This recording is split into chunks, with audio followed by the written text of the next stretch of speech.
It is of great value that in times of uncertainty, such as the times that we are currently living in, to decide to join a path that states and offers a goal as challenging as creating your own reality.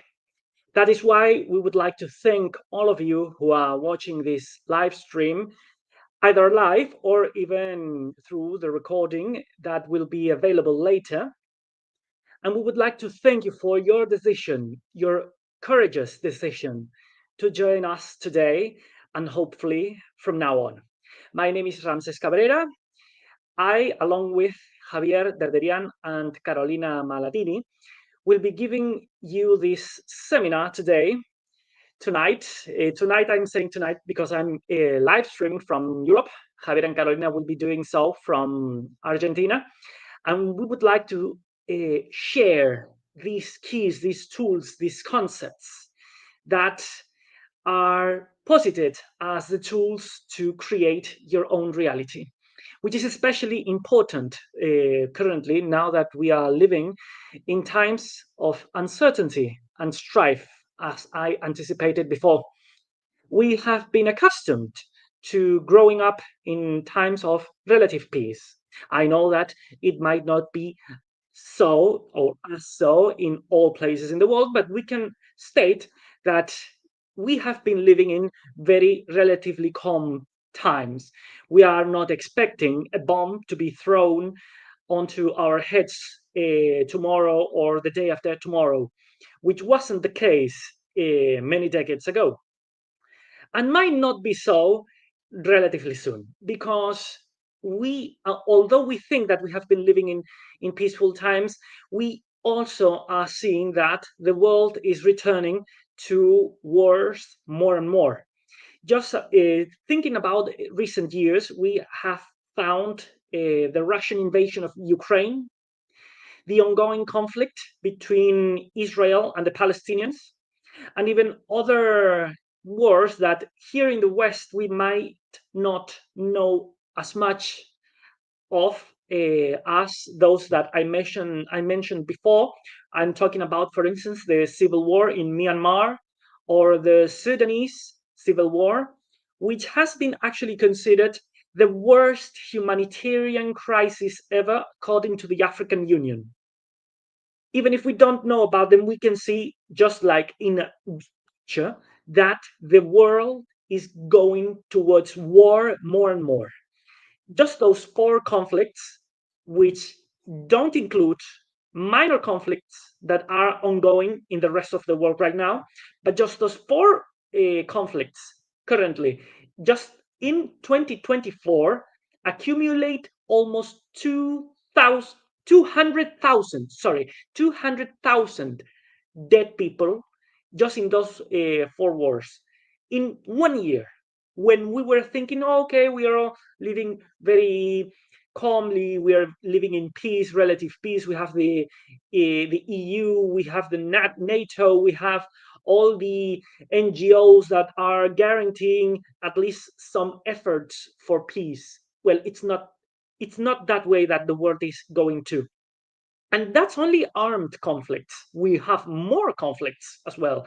We have trade wars that are breaking out between several countries, including the USA. We have the increasing political radicalization between the right and the left. We have even conflicts sparking very quickly, very rapidly in social media. Somebody says something that someone doesn't like, or that a different group doesn't like, and a veritable war breaks out. People fighting against each other, even for the most tiniest details, and also about other aspects of life. What would you say if I told you that this has all been prophesied by cultures, original cultures from thousands of years ago? We, and by we, I mean myself and also Javier and Carolina, have been studying all these things all these cultures for many years. In my case, for more than 12 years. In Javier and Carolina's cases, for even longer. We have been studying the cultures, the original cultures in Africa, in America, in Asia, in the Middle East, all the original cultures which included prophecies that have been bequeathed to us, for us today, in order to teach us to create our own reality. And what do those prophecies state? They prophesied that these times would be times of great, great strife. They said that we would be living in times of conflict, in times of war breaking out, in times of lots and lots of problems for humanity. But those same problems are the problems that we can find in other times. So we are talking about the same line of problems. We are not talking about, okay, new things, or even when we are talking about things like AI, even if we're talking like about things like trade wars, in essence, even if technology advances, even if the political landscape changes, the problems stay the same. And they were prophesied by those same cultures. One of those cultures, original cultures, which bequeath maps, graphs, special stones, prophecy rocks, prophecy maps, texts, sacred texts that include those prophecies. One of those cultures are the Hopi. And one of the maps that the Hopi people bequeath to us is the Hopi Prophecy Rock. Please, if we can open the slide where we can find this rock. I'm asking my companion's help to open up the slides. We're going to be seeing it very soon. Thank you. It's the Hopi Prophecy Rock. We can also find it by looking up the Pahana prophecies or the Blue Star prophecies. And just as an introduction, at the school that we have been learning about these prophecies, these cultures, this path that we are trying to transmit to you today, we have had special experiences with that rock in the Arizona desert. Javier and Carolina can talk about that in person even. And what we can see here is two timelines happening at the same time. And we can talk about a lot of things about this. We have been actually studying this particular rock for many, many years, and we can actually talk about it for a long time. I'm just giving you a quick introduction to just some of the details that we can unveil about this rock. Two timelines that you can see in the rock, two inclined timelines. You can see, okay, this way. And the timeline that I am stressing today, that I am highlighting today, is the one in the upper part. You can find there four small characters. And these characters have been prophesied to be the power of inventions, the power of politics, the power of economy, and the power of religion. And this is actually anticipated by the fact that below those characters, you can find a cross, and that also represents religion. And what happens with all those four characters? They are grouped together. They are in a very tight space. What happens when you put several people that all think that they think differently, that they want different things? When you put so many people in a small space, what do you think will happen? Conflict. Usually, and you can see what happens with humankind. Just usually, wars break out, conflict breaks out, and just that by simply having them all together. Does this mean that the solution is separation? Of course not.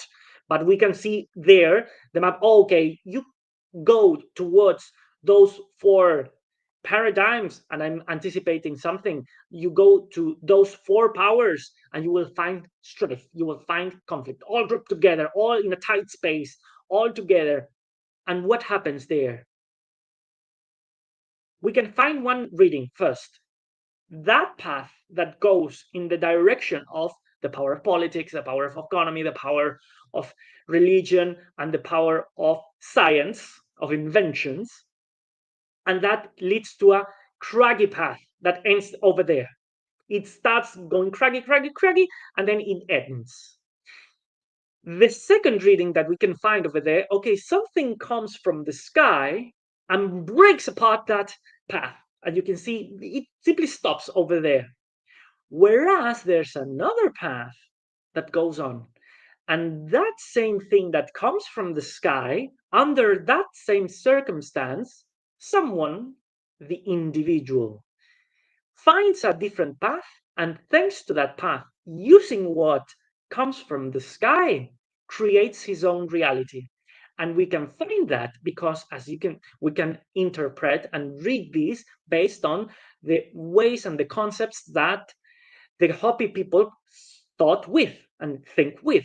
Okay, what is beside that person that is using that comes from the sky, and that is he's using that based on a different path, on the other path? We can find that that person gets what he wants. He gets his own crops. He's creating his own reality using that special substance that comes from the sky. If you are based on the same path as the power of politics, the power of, and when I say the power, we are talking about the ruling paradigms, the paradigm of politics, the paradigm of science, the paradigm of economy, and the paradigm of religion. Those four paradigms, they are actually the cause of many wars, and even all wars throughout history. What war hasn't been based on religion, supposed religious differences, interests, politicians' interests, about, okay, we want to have this resource, this economic resource for us. We're going to monopolize it. Or, okay, we're finding this new invention and we're going to use this new bomb, and the new bomb is called AI, in order to assert our power over other cultures or over our enemies. That path is going to end. You're not going to create your own reality if you're based on that path.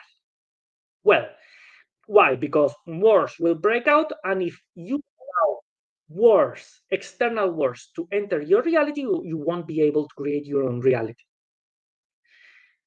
But we have to use that same force in order to create our own reality. And by force, I am talking about the force of war. We're not going to leave out that possibility. Why?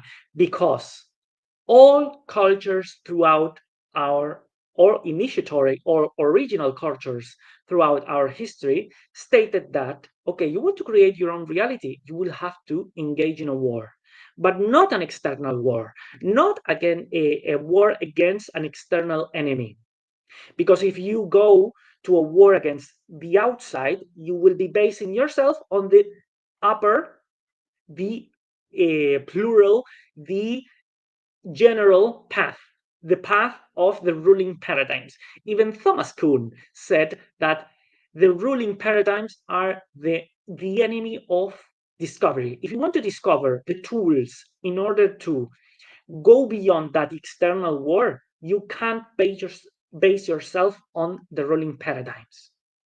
Well, then, if we are finding out that the war must not be external, what is the war that we must and that we are learning to engage in, and that the original cultures taught us to engage in? Against what would be that war? That war, because why? Because all initiatory path, every initiatory path, every initiatory teaching to create your own reality starts based on the warrior. That's why we are calling these streams the path of the warrior, in order to create your own reality. Then let's state the question again. Then what is the war against? Against what, if not the outside? How can we reconcile the ideas of war and the creation of your own reality? By engaging in that war that the original cultures thought about, you will be protecting yourself against external wars. Then what is it about? What is the enemy, actual enemy, not the outside? Then what is the enemy in that war that we are talking about? Carolina will continue now. Thank you very much.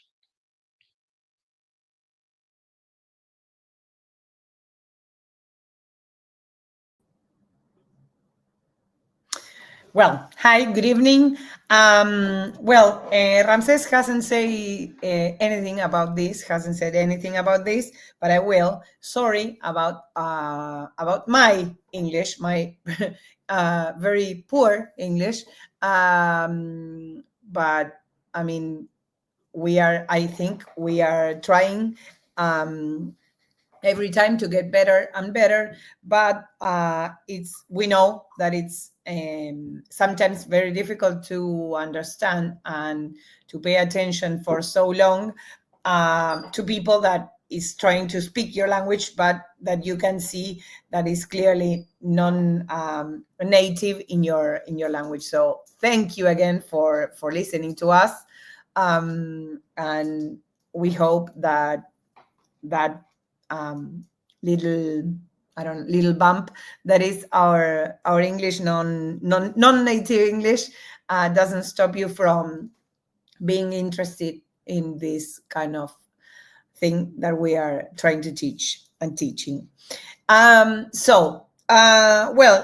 was telling you and explaining some things about the four paradigms that today define what reality is, okay?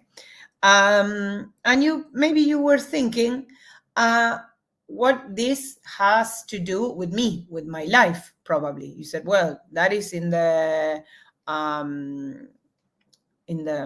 Hopi Stone, Hopi Rock, but you say, well, what does that has to do with my life? Well, I'll tell you. I'll try to tell you, and I hope I do it clearly. These four paradigms, no matter if you are Catholic, if you, I don't know, if you are an atheist, or if you are whatever you are, these four paradigms are transferred into you when you are born, and then when you start growing up, especially between 3 and 7 years old. In those years, the ideas your family has, the ideas or opinions or beliefs of the culture you were born into, and even the time you were born into, because, for instance, it's not the same. It won't be the same, your opinion about, I don't know, if women should work or not, if you were born in 1899 or in 1990, for instance. You will have different thoughts. Why? Because society had different thoughts about this. So it's not the same. It's not the same if you were born geographically in the States or in Africa, or if you were born in the, I don't know, 90s or now, for instance, okay? So it doesn't matter, religion, politics, or whatever it is that was your context when you were born, but always these four paradigms are transferred into you. Jung, that was a psychoanalyst, he was a contemporary with Freud. He even talked about this kind of thing with different names. We can develop that another day if you'd like to, but with different names. But he discovered the same. He gave different names to these figures, but he also said that. So what does this mean? These are different solutions for the problems you will find in your life. For instance, you have a problem, whatever problem you think it is, and you have different ways of solving it. There are people who try to solve everything with money, for instance. Or there are people that try to solve everything with love. Or there are people who solve everything with protection, protect you. These kind of things are all related to one of those paradigms, okay?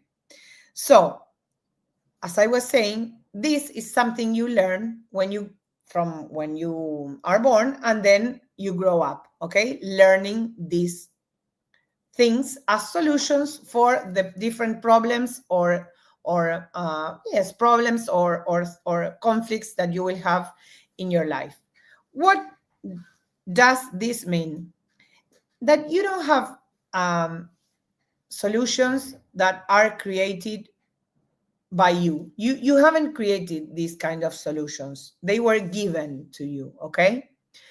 They are not yours. They were given to you. Maybe that's a little bit strong to say, and I was a little bit too straight saying this. But what I meant is that it's very common that you say, well, I'm a grown person. So what I think is are my ideas, are my points of views, and you can't be too sure about this. Why? Because when we are born, when we are very little, we are babies, there is no consciousness. There is no you there, okay? There is no me.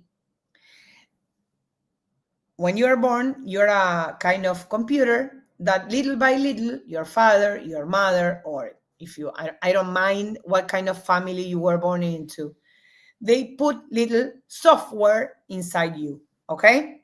And depending on what kind of software they put into you, you will give different results. For instance, this is very easy. If you have a computer and you format the computer and you erase the software, there's nothing. There's no, well, this is the computer. No, what makes the computer is what you put inside that computer, okay? Same thing happens with humans. They are discovering this every day. They are discovering that with, for example, neurolinguistics is discovering that the brain makes decisions before you realize that decision, because they study the light and these kind of things in the brain. And they are discovering, for instance, that the eye, when the eye can't see something because of there's a blind spot in our eyes, well, you know what the brain does with that blind spot? It invents. So what I'm saying, what is the eye inventing the piece of an image, what it has to do with these four paradigms? Well, coming back and going back to the warrior, these paradigms are the enemies the warrior is going to fight against. What does it mean? That every time you want to solve things with money, the warrior is going to say, no, that's my enemy. That is one of the paradigms. So that's my enemy. Well, yes and no. Yes, because you have to discover.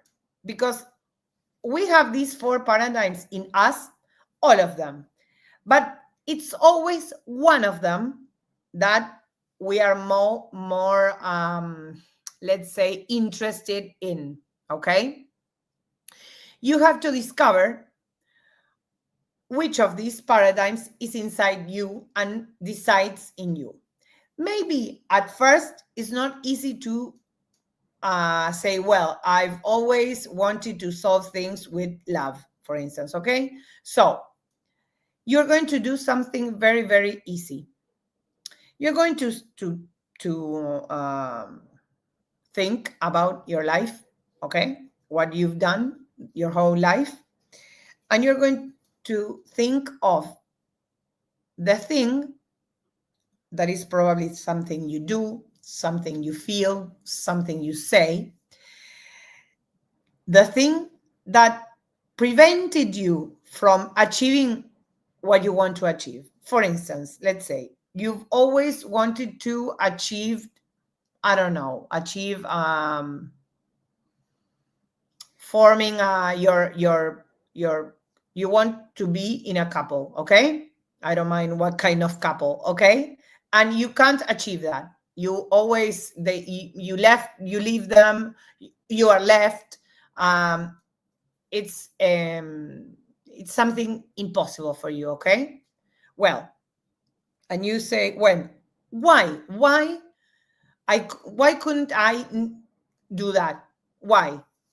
And you start thinking, well, it is because I'm too jealous, okay? Or it's because I'm bad tempered, or it's because I mistreat people, okay? Let's say it's because you're bad tempered.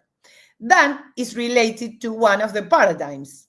We're not going to work on that, but I promise you that these kind of things are all related to paradigms, okay? To one of that four paradigms. But let's name it with more understandable and everyday life terms. So let's say you couldn't achieve the love life that you've always wanted because you're bad tempered. Okay, so bad temper is your enemy. Bad temper is one of the paradigms that is preventing you from achieving whatever you want. Okay. Ramses was speaking about creating reality. And when we mean creating reality, we are not referring to something spectacular, not spectacular, not necessarily, okay? Because maybe creating your own reality is, I don't know, maybe having a good relationship with your family, for instance, or stop doing drugs, or having your body in the conditions you want that body to be. It can be whatever you want it to be, and you couldn't achieve yet. You haven't achieved yet. So, in my example, you realize, okay, well, what I want to achieve is I want to be, I want to get married, let's say, okay, something very silly, and I couldn't achieve it yet. And you discover that you keep asking questions. Okay, why couldn't I achieve this? Okay, because I'm bad tempered. Okay, you're bad tempered then. Well, that is, as I told you, that is one of the paradigms. That is a representation of one of these four paradigms, but it doesn't matter. Now we are just giving this as an example. We're not going to develop the paradigms or how different characters relate to these paradigms. So, but in my example, so bad temper is your new enemy, because it's one of the paradigms that were transferred to you since you were very little, okay? So, what do you do with your enemy in a war, in a battle? You fight against it. There's no reason for no fighting against your enemy. It's your duty to fight your enemy when you are at war. So, from now on, you've discovered that enemy, and you are going to be 24/7 fighting that enemy. And there's going to be a lot of excuses for not doing it. Like, well, I was right. I was right. I was mad at that person because that person did something wrong. No, but you know that being bad tempered, it's your worst enemy, and you are at war against it. So you can't be bad tempered in that situation. You can't even be bad tempered in your dreams. And you're going to say, Carolina, that's very difficult. I can't do whatever I want in my dreams. Well, let's see. Maybe you can from now on. You have homework to do, okay? You have to find what is that enemy that always prevented you from doing what you wanted in the different life areas, life areas that where you don't achieve whatever you want to achieve in your life. Okay, so that is the enemy your warrior will be fighting against, and with that you start to be sure that you are living your life. You start living your life. That is when Ramses was talking about initiation. Well, to be in the initiating something is because it means you have to start something. And starting something is that you're going to be every day, every minute, trying to realize where is the enemy hiding. And there, when you find that and you don't, at first you, if you realize that you're going to be, in our example, you're going to be bad tempered, well, you try to do something different. At first it's going to be weird, I know, but then every day, as long as you practice and you keep doing it, it's going to be, it's going to get better and better, I promise. So Javier is going to tell you now some of the things and some examples about what I've been talking about. Thank you.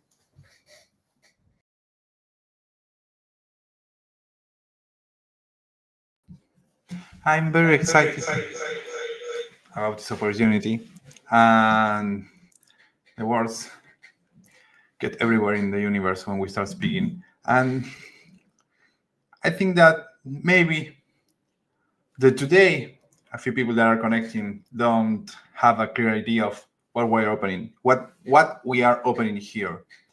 We are starting to create the first steps that were never created before.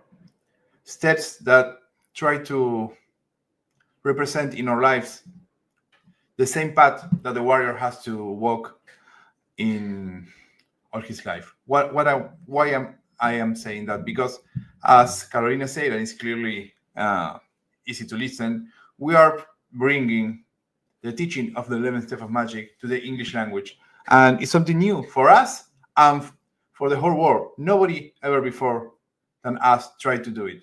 And we are going against the current. We are trying to do something that usually people do the other way.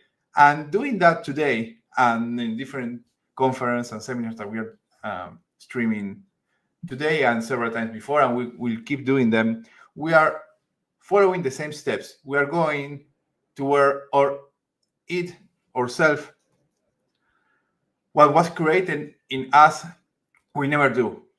Why? Because the natural way, the automatic way, will be to just keep doing it in English, and maybe some English speaker try to translate from Spanish to English and bring it to the English speaking world.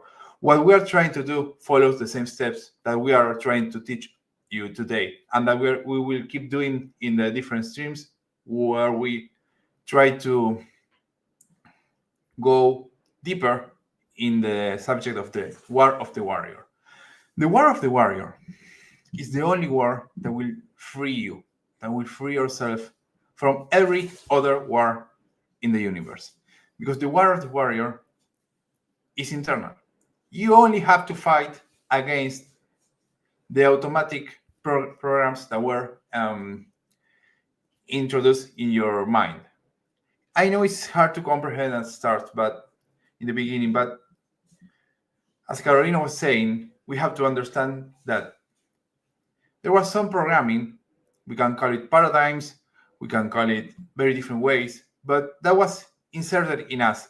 And we are just used to represent those paradigms only because they were included in us when we were empty. When a child is born, he's empty, she's empty. They don't have any self.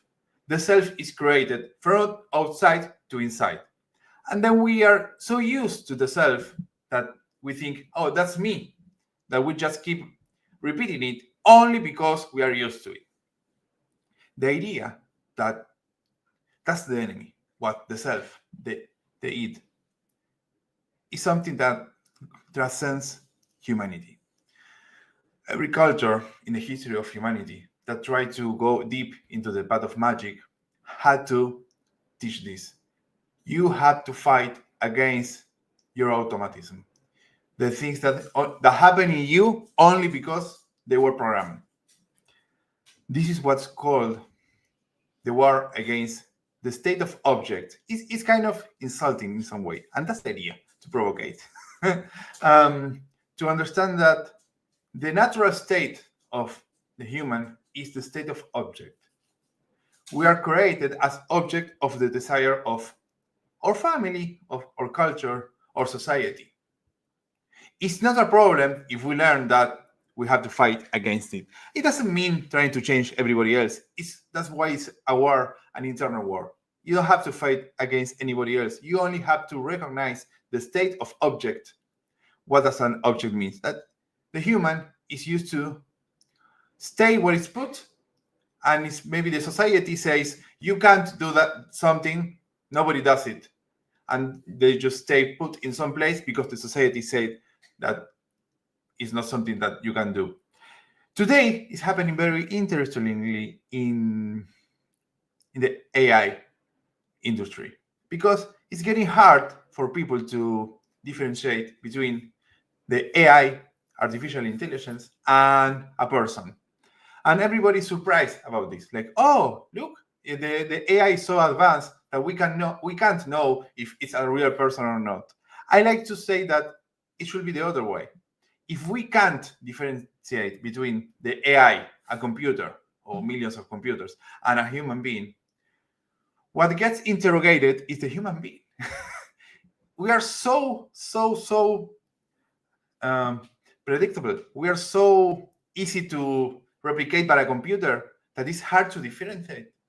So yes, the state of the human, the state of the man, of the woman, the natural state of a person is a state of object, very similar to a computer. We have to transcend that state. That's the war of the warrior. You will have to fight every day, every night, in every situation. Let's say starting by some situations, but there is an eternal war against the self. An eternal means it goes for centuries and millennia before, and it will keep going for centuries and millennia in the future too. But it starts today. The state of object is the state where somebody else is absent from his life.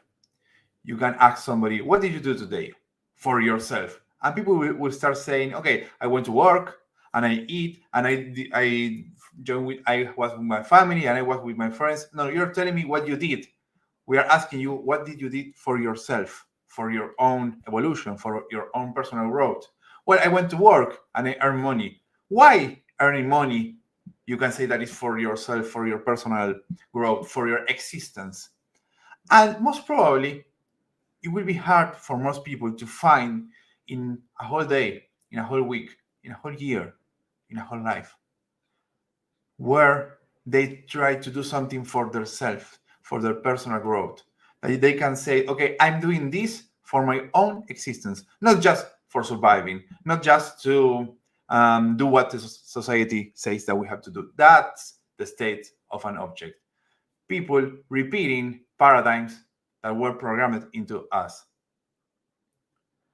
I would like to show you an example, a bad example, on how that works, because it's easy for people to think that following the programming that we get in our childhood and following the programming that we will keep repeating all of life if we don't fight the war of the warrior, that means that people will be unsuccessful, that people will be, okay, they won't be able to do what they want, they won't be able to create the companies that they want, they will okay, you'll just lose money or lose your job because you are following the object in you. You are absent of your life. The most interesting thing of this is that people can be extremely successful in their life and still be an object, still be absent from their life. And I will show you one of the most successful people in the world today. I will show you one person that everybody will say, okay, he's in the top moments of his life. He's doing everything he wants to do. And I will show you that he is following instructions that were put into him that he's not aware that he's following. Hopefully you will walk with me these next steps and more. I will show, because the person I'm going to show you has a lot of people against him and with him. So don't worry. We are not trying to promote him. We want to show that one of the most successful people in the world today is following instruction. He's an object. He's not somebody creating his own reality. I think everybody can know who he is, Elon Musk. He's very famous. He's, some people say, the real president of the United States. Some people say, some people don't. But he's not, if he's not the president, he's like the one in charge, or the second in charge in the presidency. Okay. Nobody can say that he's not successful. He's very successful. He's the most millionaire, billionaire person in the whole history of humanity. And he's going to Mars. And he's doing everything that he wants. Yeah. Let's see if that's the thing that he's actually doing. If he's doing what he wants, or if he's just repeating a programming that was inserted in him. Let's go. This book is from the first half of the 20th century. It's a book that speaks about an idea of how will the going to Mars thing work, how governing Mars will work. Project Mars, like it was written by von Braun, one of the physics that helped the United States to go to the moon. So he wrote a book about going to Mars too. In that book, there is something very interesting, and people have found this, but they got short understanding what's happening there. Because in one part of the book, I'm gonna zoom in right now, if I can find the button here, you can say that it says, the Martian government was directed by 10 men, the leader of whom was elected by universal suffrage for 5 years and entitled Elon. What? A book of the 50s said that the person who was going to govern Mars was going to be called Elon. That's very interesting, because people say, oh, this is a conspiracy. What's happening here? Somebody wrote it and his family knew, and he's only following the designs of his family because that's what some planned conspiracy that everybody was trying to create us. Okay, let's create an Elon and he will do this. Chapter 24 of the novel, How Mars is Governed, states, the Martian government was directed by 10 men, the leader of whom was elected by universal suffrage for 5 years and entitled Elon. You can think that, where did it come from? A very interesting thing about this is that the father of Elon said that he picked this name for Elon. Why? Because the father read this book and he really liked the idea of Elon. He wanted his kid to be called Elon. He even said, let's go again, Errol Musk, not Elon, Errol, who is his father, later said that it was a reference to a science fiction book written by rocket scientist Wilhelm von Braun about colonizing Mars. Elon is the title given to elected leaders of the Mars in the book. So Elon is like saying president of Mars. Elon name was picked by his father, inspired in the book. And here's where you can think, oh, well, it was an honor for him to be called Elon. Or you can understand that Elon Musk is only following the instructions that his father put in him. His father desired for him to be the governor of Mars. And he's only following that instruction because the place where we can find or self or id more clearly is our name. And we will go deep in this in the next streams. How does it work? That our name show us where we will go in life without us even noticing why. It is programming us, and it's the identity we carry in this incarnation. We pick an identity to go beyond that. But if the most successful person in the world is only following instructions, that has to give you chills. He's not doing anything that he can say he's doing it by himself. He's following an instruction that his father put in him. We can go in other ways. For instance, Bill Gates, one of the most successful people before. Bill Gates created Windows. Bill Gates created Windows, and he was the most rich person in the world. Bill, which means money, bills. He had the same thing programmed in him. So everything he did with Windows, Bill Gates, and with money was only what his family demanded him to do. He was not aware of that. He was only following instructions. And that's what today is called life. That's not life. That's being an object of what somebody else desired. Somebody else that we can think, okay, maybe his family wanted that because it was good for him. His family was created by programming by his family, and it goes and goes and goes by millennia. Everybody is following instructions represented in the self that we can find in most people in their name, in our name.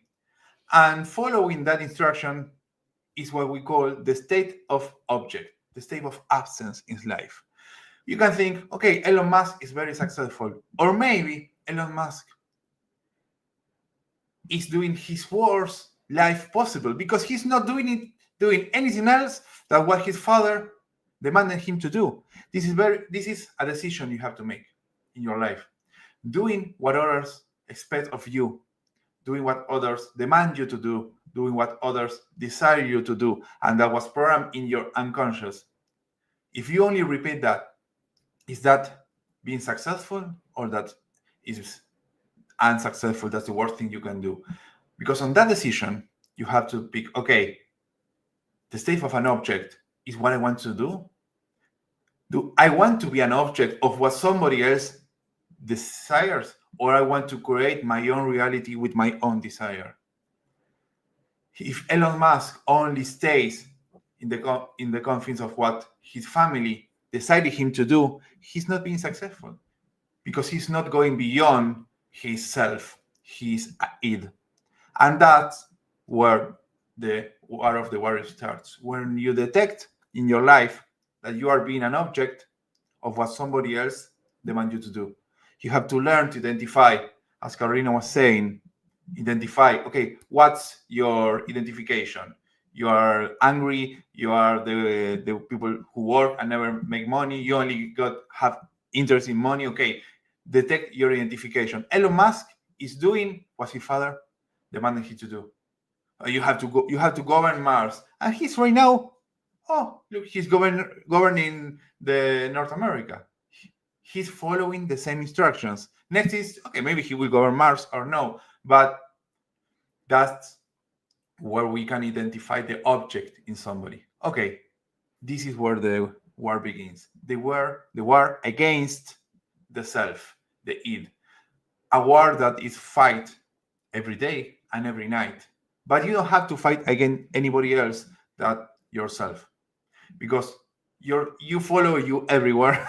You will find you everywhere, and every day in your mirror you will see yourself and try to remember that you carry your own enemy with you. And learning to fight against the self is what starts the path of the warrior that will create his own reality by fighting against the automatisms that were programmed into him. Hopefully, we were able to bring you a little closer, or maybe a lot closer, to wanting to walk the path of the warrior, because it's the first step of the path of magic, the first step to create your own reality. Don't follow what was designed to you, but you have to learn to use it to create your own reality. But first, you are not allowed to follow the automatisms that were programming to you. Once you don't follow those automatisms, you will be able to start creating your own reality by going to your own path, to the path that only you can follow, you can create, by not following what was programming to you. Hopefully, we got you closer. We are doing the steps to unite you to the path of magic, because the path of magic is the path that helps you create your own reality, and that's why we are here. Create your own reality. It doesn't matter how big it is. If it's not your own reality, is a way of just being an object, as we saw with Elon Musk. Create your own reality. It doesn't matter if it's small or if it's big. The reality that was created for you, so you don't appear in your life. If you want to be in your life, to exist in your life, you have to create your own reality. We have to create our own reality, and the path of magic allow us to do it, and kind of also push us to do it by not following the programming that starts in the paradigms, as Ramses was saying: politics, economics, religion, and science. Those are the external paradigms, but we carry them in us in some particular way. And we saw with Elon Musk, he carried the paradigm that his father passed to him. And his father carried the paradigm that his father and mother passed to him, and that goes eternally. But today, you can cut the chain and start walking your own path by creating your own reality, by not following what was demanded for you to do. And once you decide that, the universe is your playground. You can create anything you want, because the magic will help you to create your own reality if you decide that the problem is the state of object, the state of absence in your life. So hopefully you will connect again for our next stream. We will do it again in February, closely to the end of February, to continue going deeper into the path of the warrior that will teach you that the only war you have to fight is the war against the self, against the id. Once you decide that, the universe is your playground for you to create your own reality. And if you want to create your own reality, connect with us again in the next stream, and we will keep moving forward. Thank you very much.